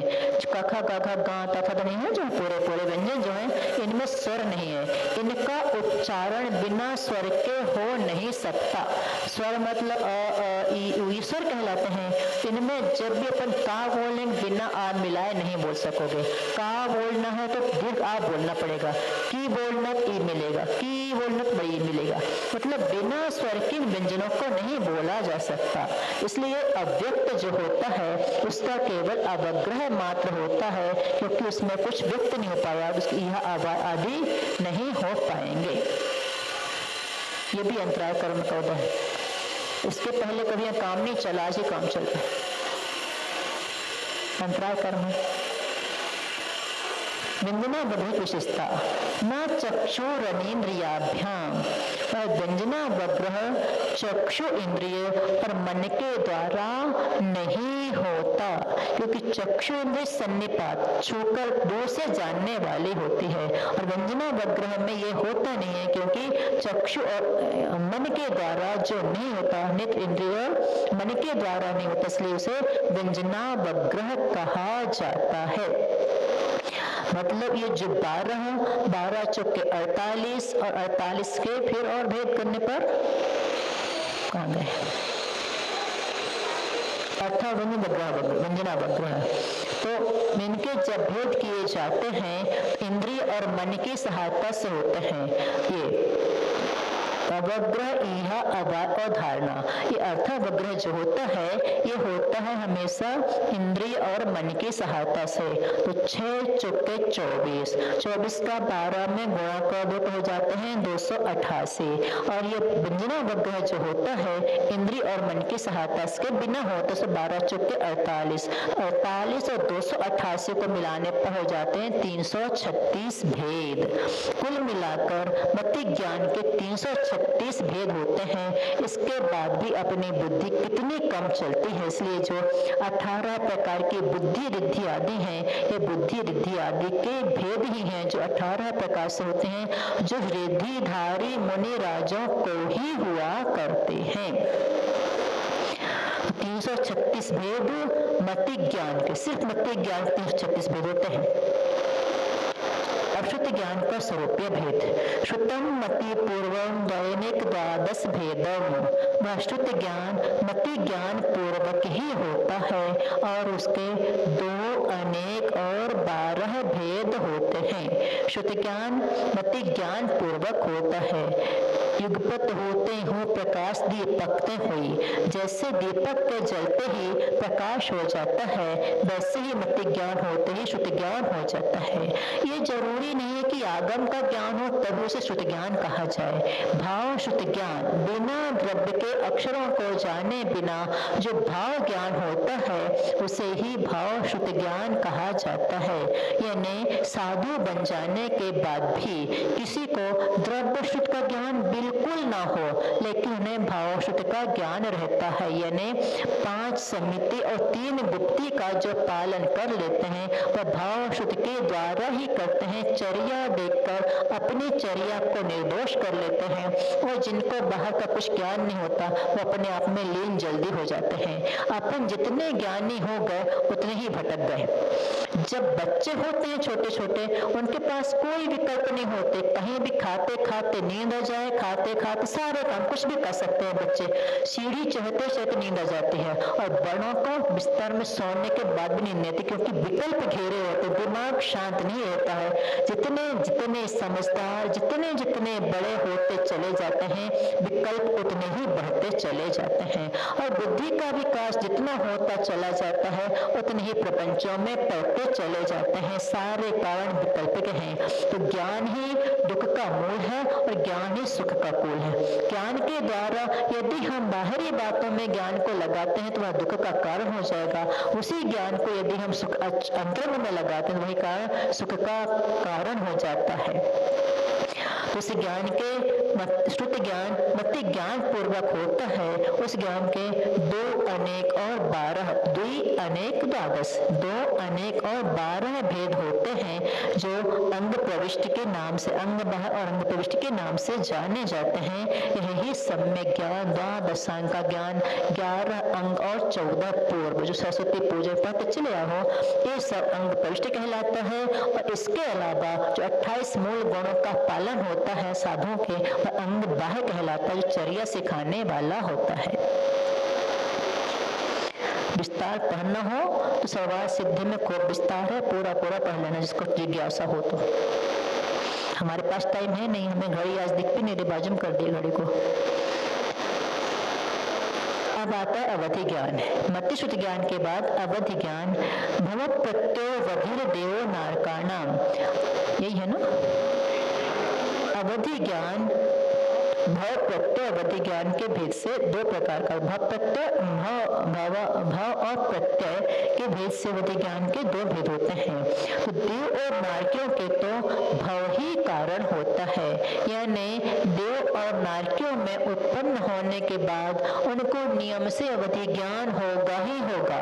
भले उसने यहाँ पर कोई साधना कोई तपस्या नहीं किया, लेकिन स्वर्ग में जाएगा अवधि ज्ञान नियम से उसके पास होगा ही होगा। यदि सम्यक दृष्टि है तो अवधि ज्ञान होगा, और मिथ्या दृष्टि है तो कोई अवधि ज्ञान होगा, लेकिन अवधि ज्ञान ही वहां पर होता है। देवाय ओहि चक्षु गाथा आती है, देवों के अवधि ज्ञान ही चक्षु है। अवधि ज्ञान के द्वारा सब कुछ जानते रहते, वो छोटी छोटी सी बातों को जानो तो अवधि ज्ञान के द्वारा ही जानते, उससे पता कर लेते हैं कहाँ कब क्या हो रहा है। अवधि ज्ञान उनका चक्षु माना जाता है देवों को और नारकियों को, मतलब देव पर्याय में और नारकी पर्याय उत्पन्न होना ही अवधि ज्ञान का कारण है। भाव ही जिनका प्रत्यय है वह भाव प्रत्यय अवधि ज्ञान कहलाता है, जो देव और नारकियों के होता है। मनुष्य तीन अवधि ज्ञान होता है, वो कैसे होता है? शौक्षम निमित्त षड विकल्प शेषाणाम। गुण प्रत्यय, भाव प्रत्यय और गुण प्रत्यय के भेद से अवधि ज्ञान दो प्रकार के होते हैं। भाव प्रत्यय अवधि ज्ञान होता है वह देव और नारियों के होता है, लेकिन जो मनुष्य तिर्यंचो अवधि ज्ञान होता है वह गुण प्रत्यय होता है। गुण का मतलब उसके पास सम्यक दर्शन होगा तभी उसे वह अवधि ज्ञान हो सकता है। जैसे 16 कारण भावना के लिए कहा जाता है, 16 कारण भावना तीर्थंकर प्रकृति में आशा का कारण तो है, लेकिन दर्शन विशुद्धि के बिना 15 भावना कुछ नहीं कर सकते। दर्शन विशुद्धि होगी तभी 15 भावनाओं में से कोई भावना होगी तो वह तीर्थंकर प्रकृति का बंध कर सकता है। वैसे ही ये शौक्षम निमित्तक होने के बाद भी जब उसमें दर्शन गुण मतलब सम्यक दर्शन रूपी गुण उसके पास है तो यह अवधि ज्ञान होगा, नहीं तो नहीं। मनुष्य और तिर्यंचों के पास जिसके पास गुण में और गुण रिद्धियों की आवश्यकता नहीं है, क्योंकि अवधि ज्ञान चौथे से 7वें स्थान तक कहीं भी उत्पन्न हो सकता है। तो जब चौथे स्थान में हो रहा है मतलब वहां पर केवल सम्यक दर्शन भी अगर उसके पास है तो उसे अवधि ज्ञान की प्राप्ति हो सकती है। वह शौक्षम निमित्त है, जिसका जितना शौक्षम होता है उसके शौक्षम के अनुसार उसको अवधि ज्ञान होता है, तो 6 विकल्प वाला होता है। शेषा नाम का मतलब चूंकि वहां पर देव नारकी की बात की गई थी, देव नारकियों को छोड़कर शेष जो बच्चे मनुष्य और तिर्यंच उनको अवधि ज्ञान जो होता है वह गुण प्रत्येक होता है, यानी सम्यक दर्शन गुण उसका है। वो सम्यक दर्शन जिसके पास होगा उसे अवधि ज्ञान हो सकता है। अवधि ज्ञान 6 प्रकार का होता है और वह भी शौक्षम निमित्तक, जिसका शौक्षम होगा उसको ही होगा। अवधि ज्ञान वर्ण का शौक्षम अगर होगा तो उसे अवधि ज्ञान हो सकता है। सम्यक दृष्टि तो बहुत सारे होते हैं लेकिन सबको अवधि ज्ञान नहीं होता। जिसको अवधि ज्ञान का शौक्षम होगा और सम्यक दर्शन होगा तो उससे ही अवधि ज्ञान की प्राप्ति हो सकती है। वह षड विकल्प 6 प्रकार का होता है, अनुगामी, अननुगामी, हीयमान, वर्धमान, अवस्थित, अनवस्थित। अर्थात अनुगामी का मतलब जहां उत्पन्न हुआ है वहां से लेकर वो अन्य गति में जा सकता है। मनुष्य पर्याय में उत्पन्न हुआ, यहाँ से देव गति में जाएगा तो वहां से लेकर जाने वाला अनुगामी कहलाता है। अथवा एक क्षेत्र से दूसरे क्षेत्र में जा रहा है वहां पर भी लेकर जाए तो वह अनुगामी कहलाता है। और जहां उत्पन्न हुआ है अगर जीव जब जाता है यहाँ छोड़ करके और छूट जाए तो अननुगामी, साथ में नहीं जाने वाला अननुगामी कहलाता है। वर्धमान अर्थात उत्पन्न हुआ कम लेकिन शौक्षम और विशुद्धि के निमित्त से बढ़ता चला जाए वह वर्धमान कहलाता है। और संक्लेश होने से उत्पन्न तो ज्यादा हुआ था, मतलब अब उसकी मर्यादाएं ज्यादा थी ज्यादा कम से मतलब अवधि ज्ञान ज्यादा कम नहीं होता। द्रव्य क्षेत्र काल भाव की जो मर्यादा उसकी है, उस मर्यादा, किसी की मर्यादा ज्यादा है जानने की, किसी की सातवें नरक को जानने की मर्यादा, किसी की वही जानने की मर्यादा, यानी उसकी सीमा जो है, उस सीमा को लेकर जो उत्पन्न हुआ था वो सीमा के अंदर ही जानता है। तो वर्धमान और हीयमान, जिसकी सीमा का विशुद्धि बढ़ती है, सीमा बढ़ती चली जाती है और संक्लेश होता है, तो छूट भी सकता है हीयमान होने से। और क्या, अवस्थित अनवस्थित, जितना होगा उतना ही बना रहे, वह अवस्थित अवधि ज्ञान है। और अनवस्थित घटा बढ़ी हो जिसमें हीना दिखता हो जाएगा, अनवस्थित अवधि ज्ञान कहलाता है। इस प्रकार अवधि ज्ञान जो मनुष्य और तिर्यंचों के होता है वह क्षोभम निमित्तक होता है, गुण प्रत्येक होता है और 6 प्रकार का होता है। अवधि ज्ञान तिर्यंचों में, भोग भूमि के तिर्यंचों में तो नियम से सबको पाया ही जाता है। भोग भूमि की विशेषता है वहाँ अवधि ज्ञान जैसे देवनागरिक होता है, वैसे वहाँ पर भी मनुष्य और तिर्यंचों का अवधि ज्ञान होता ही होता है। किंतु यहाँ पर जो होता है वह बिरले ही किसी जीवों को होता है। किंतु जब इस पंचम काल में कल्कि और उपकल्कि होंगे, तब तक मुनिराजों का अवधि ज्ञान जरूर होगा। और कल्कि उपकल्कि बताते हैं, जो धर्म का नाश करने वाले होते हैं वो कल्कि कहलाते हैं, और वही उपकल्कि भी होते हैं। मतलब 1,000 के अंतर में 21,000 वर्ष का ये पंचम काल है।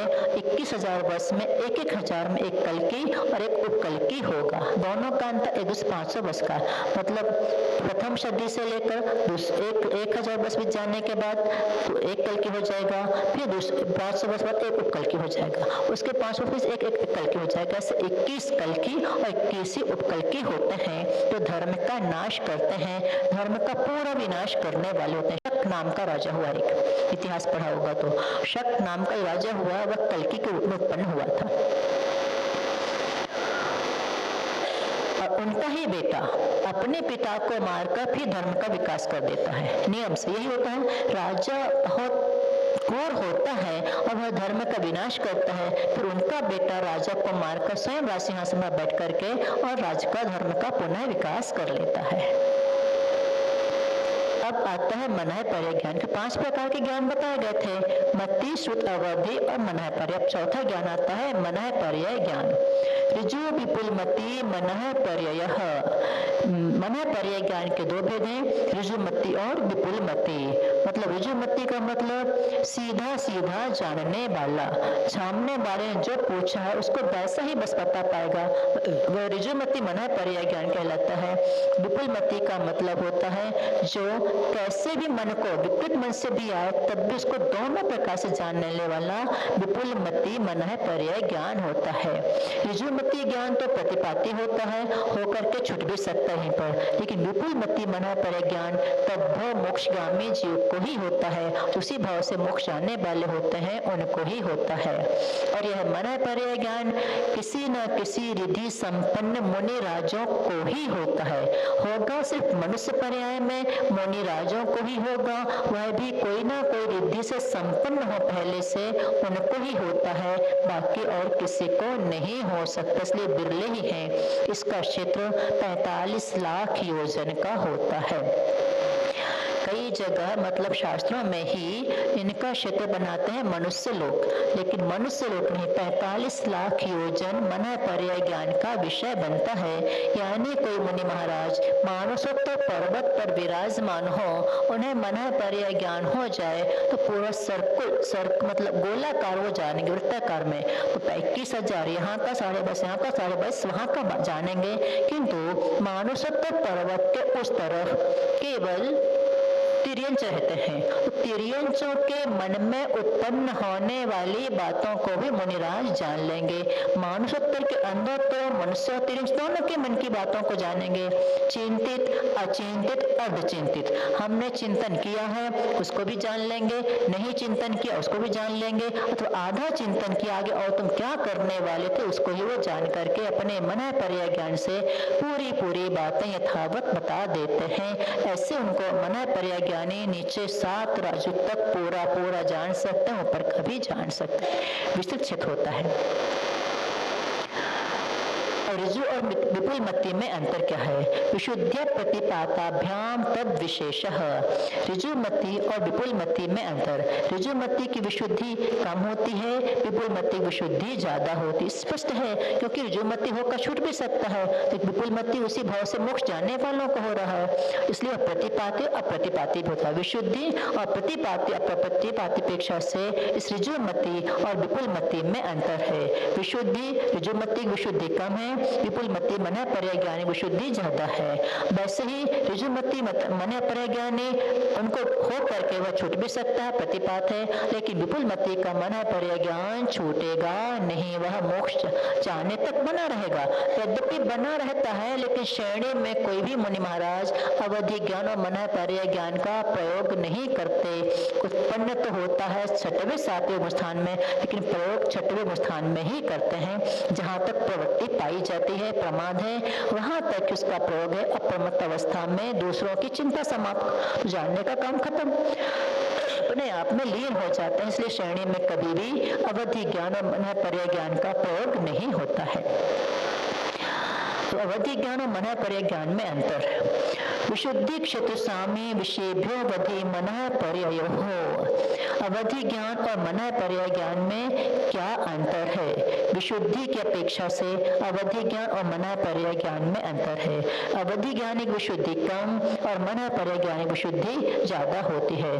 क्षेत्र अवधि ज्ञानी का क्षेत्र ज्यादा, मन पर्याज्ञानी का क्षेत्र कम है, क्योंकि अवधि ज्ञानी चारों गति में पाए जाते हैं, मन पर्याज्ञानी मनुष्य पर्याय मुनियों को ही बस होता है, इसलिए उनका क्षेत्र कम है। स्वामी भी अवधि ज्ञान के जीव चारों गति के स्वामी हैं, क्योंकि मन पर्याय ज्ञान के जीव के मनुष्य पर्याय में मनुष्य ही स्वामी होते हैं।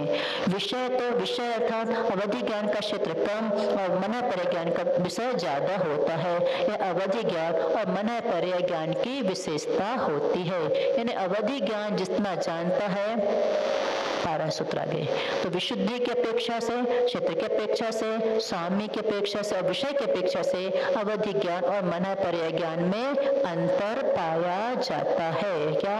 अवधि ज्ञानी की विशुद्धि कम, मन पर्याय ज्ञानी की ज्यादा।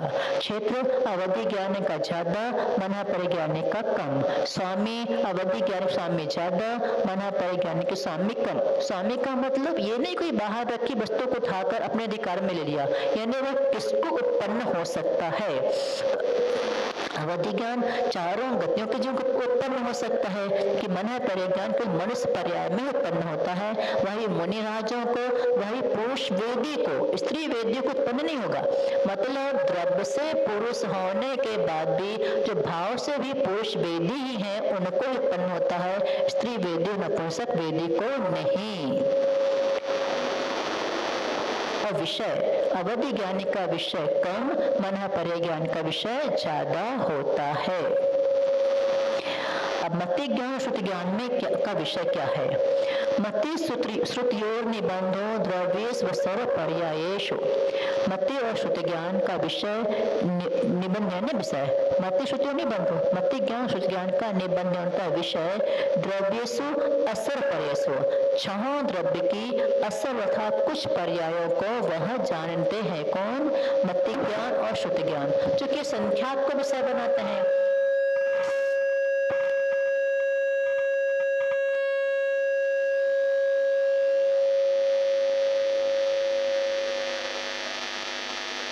तो मति और श्रुति ज्ञान का विषय निबंधन कितना है?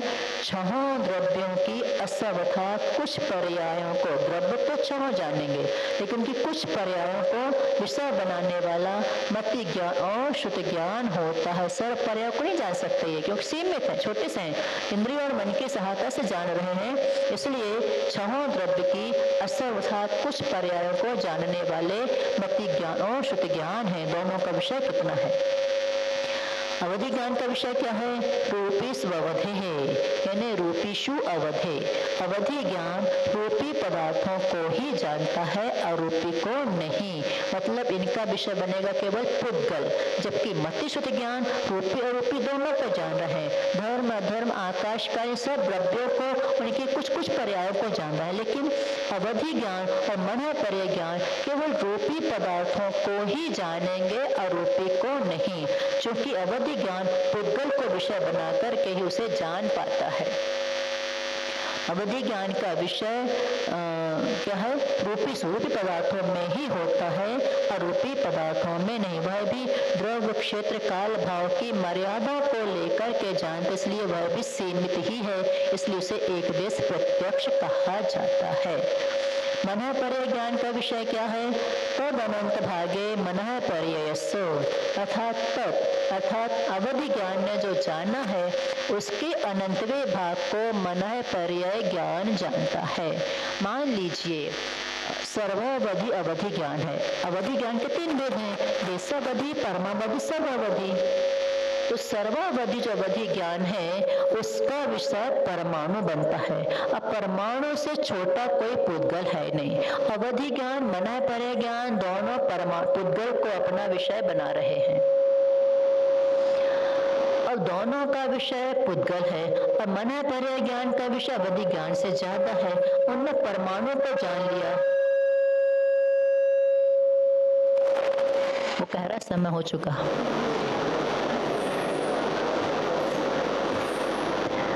अवधि ज्ञान ने परमाणु को अपना विषय बनाया, उसके भी अनंतवे भाग को मनः पर्यय ज्ञान अपना विषय बनाता है। जबकि परमाणु हम किसे कहते हैं? अविभागी पुद्गल को, जिसका दूसरा विभाग न हो सके।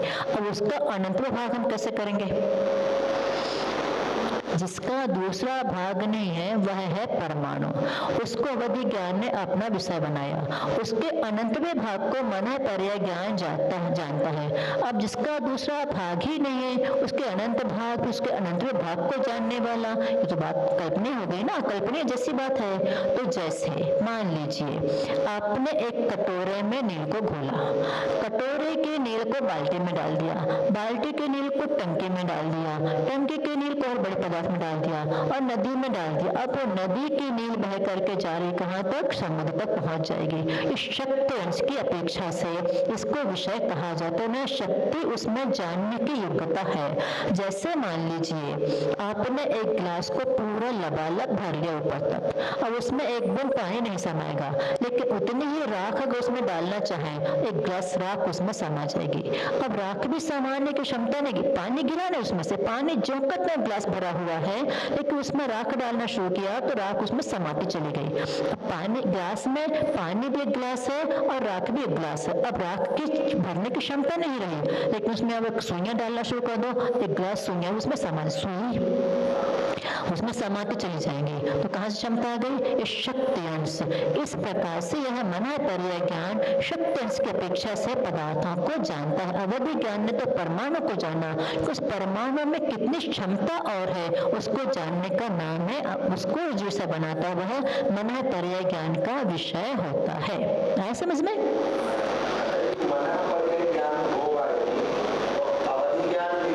जरूरी नहीं है।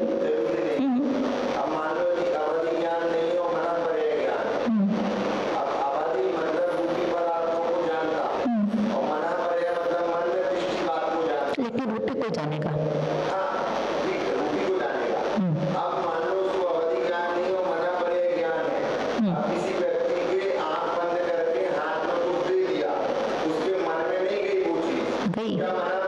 जान लेगा, वो कंकर से जान लेगा, आपके विचारों को भी जान लेगा। परीक्षा लेने आए कि कैसे आए हो, क्यों जाए, वो सब जान लेंगे मनः पर्यय ज्ञान, क्योंकि उसके अनंत भाग को जान रहे हो। पुद्गल तुमको विषय पर नहीं रहा है। अवधि ज्ञान भले नहीं, अवधि ज्ञान से बढ़कर है ना वो।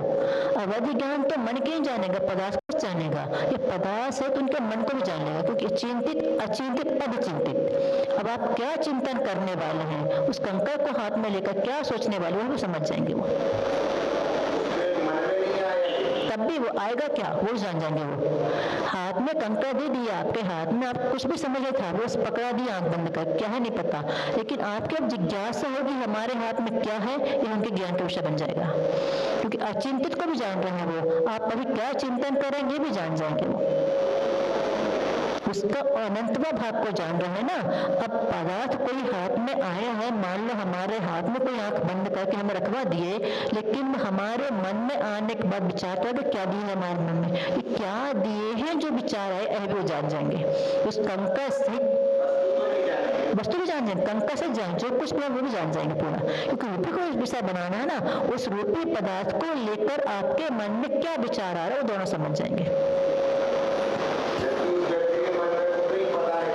हाँ, उसके लेकर चिंतन करेगा बाद में, वो भी आ जाएगा, क्योंकि चिंतित अचिंतित अभिचिंतित, अचिंतित आप क्या चिंतन करेंगे आगे उसको जानने वाले हैं वो,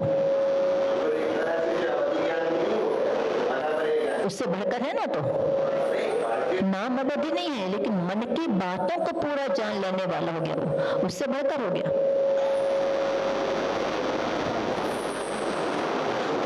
अवधि ज्ञान केवल हाथ के पदार्थ को जान के बता पाएगा, मन में क्या विकल्प ही नहीं बता पाएगा, लेकिन वो हाथ के पदार्थ से मन को भी जान लेंगे। अब आप क्या सोचेंगे उसका परिणाम क्या होगा बता देंगे पूरा पूरा। अब अंतिम केवल ज्ञान, सर्वद्रव्य पर्यायेषु केवलस्य, केवल ज्ञान का विषय क्या है, सभी द्रव्य यानी अनंत द्रव्य, अनंत द्रव्य, अनंत द्रव्य होती है, द्रव्य अनंत होती है, तो हमने कहा अनंत द्रव्य, तो सुनकर चुप क्यों रह गए। जहाँ द्रव्य की अनंत अनंत पर्याय को जानने वाला केवल ज्ञान होता है, परंतु केवल ज्ञान कभी भी किसी पदार्थ के आदि और अंत को नहीं जानता।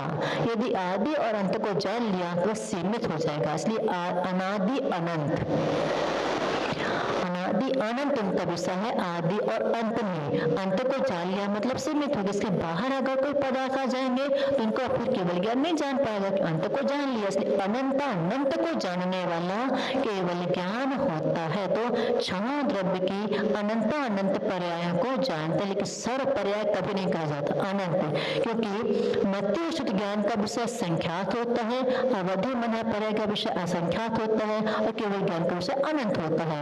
अनंत को हम संख्यात बुद्धि वाले जानना चाहते हैं, कहाँ तक जान पाएंगे। अनंत को जानने की कोशिश करते हैं, कैसे संभव हो सकता है। बहुत सारे तथा कथित पंडित कहते हैं मति शुद्ध ज्ञान एक केवल ज्ञान की किरणें हैं। किरण जब केवल ज्ञान ही नहीं है, किरण कहाँ से आ गई।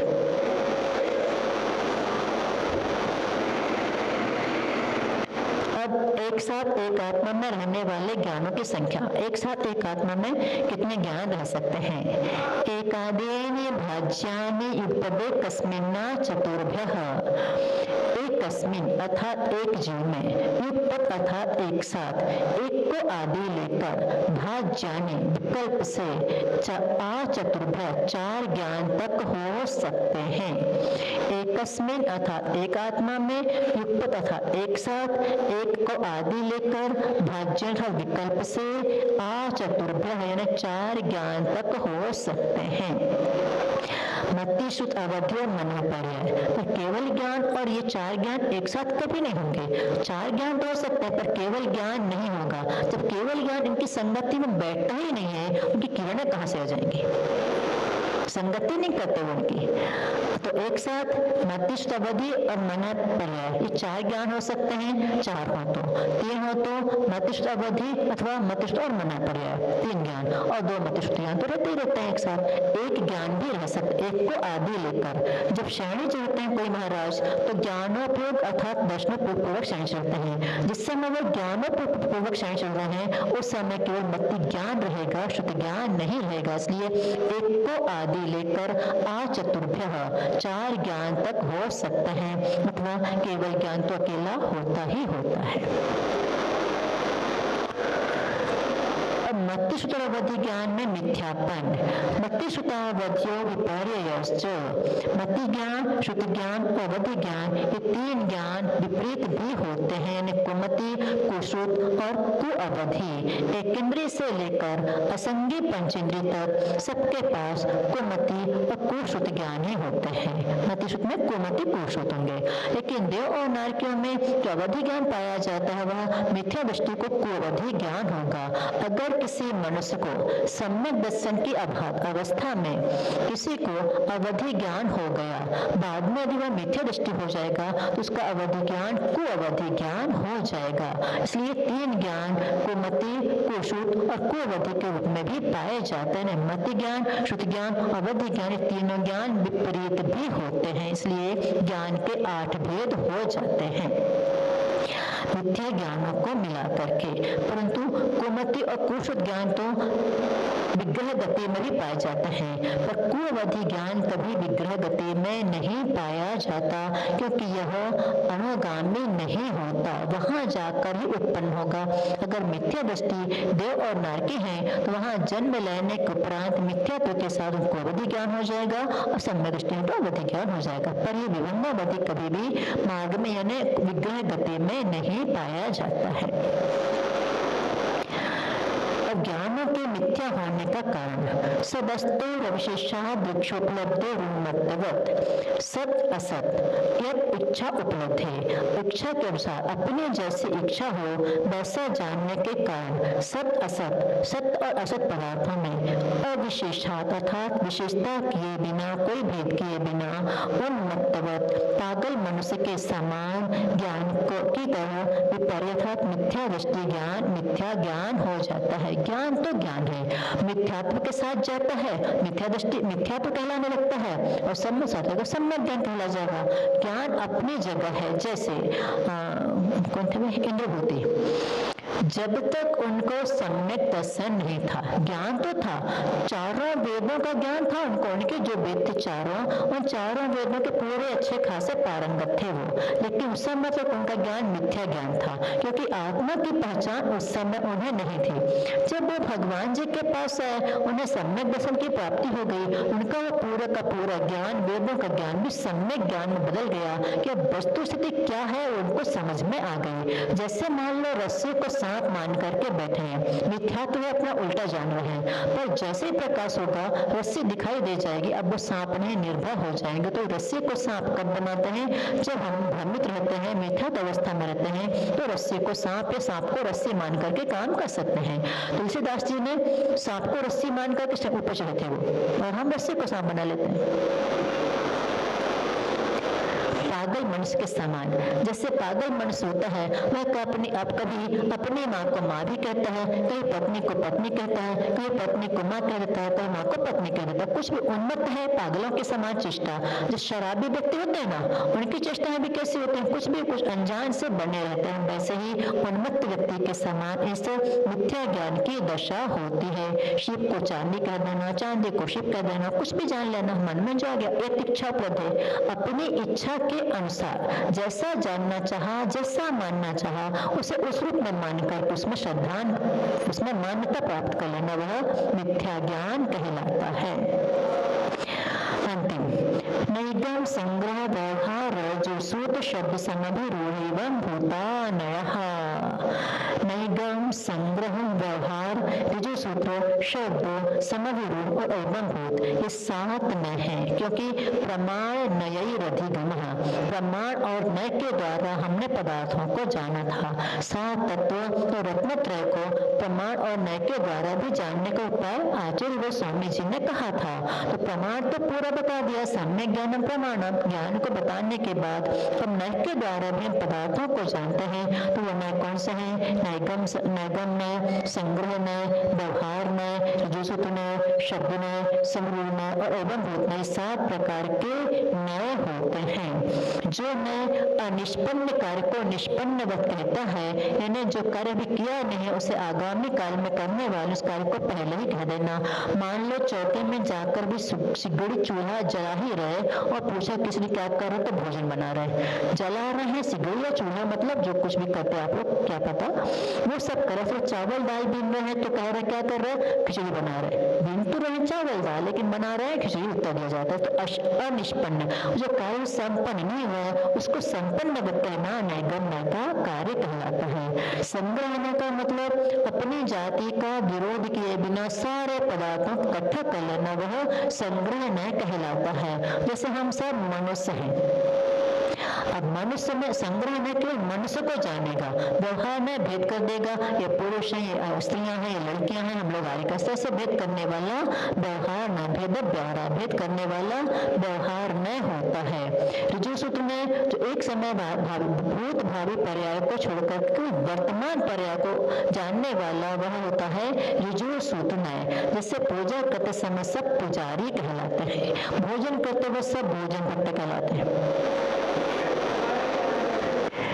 भोजन भट्ट कहते हैं ऐसे जिनको भोजन में बहुत रुचि होती है ना, आज इन्हें भोजन भट्ट कहते हैं। खाना खाना जिस समय सब उनको बस एक ही बात दिखाई देती है वो भोजन भट्ट। शब्द नय, जो नय लिंग संख्या कारक आदि के विचार को दूर करके उस पदार्थों को जानता उसे शब्द नय कहते हैं। जैसे स्त्री भार्या कलत्र है तो ये स्त्री शब्द स्त्री वेदी है, भार्या स्त्री वेदी, कलत्र नपुंसक वेदी, उदार अर्थात पुरुष वेदी। लेकिन उन सबका जो भेद करके कहने वाला होता है वह शब्द नय कहलाता है। समाधि रूढ़ अर्थात नाना अर्थों में अनेक रूप में रूढ़ पदार्थ में से केवल एक जो रूढ़ है उसे ग्रहण करना। जैसे गो यानी भारतीय होता है, गो यानी जानवर होता है, गो यानी गाय होता है। तो प्रचलन में केवल गो यानी गाय है तो उस गाय को ग्रहण करने वाला होता है समाधि रूढ़ नय। और एवं मूर्त नय अर्थात क्रिया, जिस क्रिया में जो लगा हुआ है उस क्रिया और परिणत जो है उसे उस क्रिया को देख करके वही कह देना, वह एवं भूत नय कहलाता है। इस प्रकार 7 नयों के द्वारा भी सप्त तत्व और रत्नत्रयों को जाना जाता है। लेकिन जब नय सापेक्ष होते हैं तो वह सम्यक नय कहलाते हैं। अगर नय निरपेक्ष हो जाए तो मिथ्या नय कहलाते हैं। यानी आत्मा जीव ही है, आत्मा नित्य ही है, आत्मा इस तरह से अरूपी ही है ऐसा मानने वाला ये एकांत नय कहलाता है। ऐसा अगर नय निरपेक्ष कथन किया जाता है तो मिथ्या नय हो जाएगा, क्योंकि आत्मा कथनचित रूपी है, कथनचित नित्य है, कथनचित अनित्य है। पर्याय की अपेक्षा से हम देखें कोई देव पर्याय में है, कोई मनुष्य पर्याय में, मरण करके वहां जाएंगे। अनित्य भी है, जब तक शरीर को धारण किए हुए हैं तब तक शरीर की अपेक्षा से आत्मा रूपी भी है, और वैसे आत्मा अरूपी है। इस तरह से जो केवल एकांत से मान लेता है वह मिथ्या नय कहलाते हैं, और सापेक्ष को अपना करके चलते हैं वह सापेक्ष नय सापेक्ष कथन किया जाता है वह सम्यक नय कहलाते हैं। और सम्यक नय ही प्रमाण में कारण बनते हैं, क्योंकि सकलादेशी प्रमाण अविकलादेशी नय। एक वस्तु को थोड़ा सा जानना, अल्प जानना वह नय कहलाता है, उसी वस्तु को पूरा पूरा जान लेना वह प्रमाण कहलाता है। इस प्रकार प्रमाण नय के द्वारा, निक्षेपों के द्वारा, निर्देश आदि के द्वारा और सत्संख्या के द्वारा जो 20 प्रवर्तनाएं कही गई हैं उनके द्वारा 7 तत्व और रत्नत्रय को जानने के उपाय कहे गए, उनके सब भेद बताए गए। इस प्रकार यह आचार्य उमा स्वामी रचित प्रथम अध्याय का अर्थ पूर्ण हुआ। इति तत्व सूत्र मोक्षशास्त्री प्रथम अध्याय। नमो नमः। समय खूब कम रहता है और विषय खूब ज्यादा रहता है, और 1-1.25 घंटे पूरा करना पड़ता है, और आप लोग वैसे खूब ज्ञानी हो तो जल्दी सब समझ जाते होंगे, इसलिए उसे पूरा फटाफट कर दिया जाता है। महावीर भगवान की जय।